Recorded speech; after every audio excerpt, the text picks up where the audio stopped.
அல்லாஹ்வுடைய நினைவிலேயே உயர்ந்த நினைவு தொழுகையா இருக்கும்போது அதை மறந்துட்டதுக்கு அப்புறம் அதை விட்டதுக்கு அப்புறம் அல்லாஹ் என் கூட யா அல்லாஹ் எனக்கு உதவி செய்யா அல்லாஹ் எனக்கு கஷ்டமா இருக்கியா அல்லாஹ் சிரமமா இருக்கியா அல்லாஹ் இருளா இருக்கியா அல்லான்னு சொல்லி கோடி முறை அல்லாஹ் அழைத்தாலும் அல்லாஹ்ட்ட இருந்து பதில் வராது. இப்போ ஒரு மனிதனுக்கு அல்லாஹ் கொடுக்கக்கூடிய தண்டனையிலேயே மிகப்பெரிய தண்டனை அவனுடைய அன்புல அவனை விட்டு அல்லாஹ் தூரமாகிறது. அப்படி செய்யணுமா, அல்லாஹ் உங்களை விட்டு தூரமாகணுமா, ஒரே ஒரு செயலை செஞ்சிருங்க, அல்லாஹ் உங்களை விட்டு தூரமாயிருவா. தொழுகை விட்டுருங்க.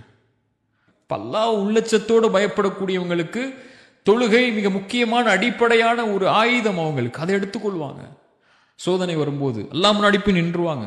அல்லாஹ்வை கரெக்டான முறையில் அஞ்சு நேரம் தொழுகையில கவனம் செலுத்தி அதில் தன்னை ஈடுபட்டு எப்படியாவது அந்த சோதனையிலிருந்து வெளியே வர்றதுக்குள்ள வழிகளை தேடிக்கொள்வாங்க. அல்லாஹ்வை மறுக்கக்கூடியவங்க தான் அல்லது அல்லாஹ்வை மறக்கக்கூடியவங்க தான் பாவங்களில் போய் தன்னுடைய வாழ்க்கையில் இருக்கக்கூடிய சோகங்களுக்கோ பிரச்சனைகளுக்கோ வழி தேடி அதையும் தங்களுடைய வாழ்வில் இருளுக்கு உள்ளாக்கி கொள்வாங்க.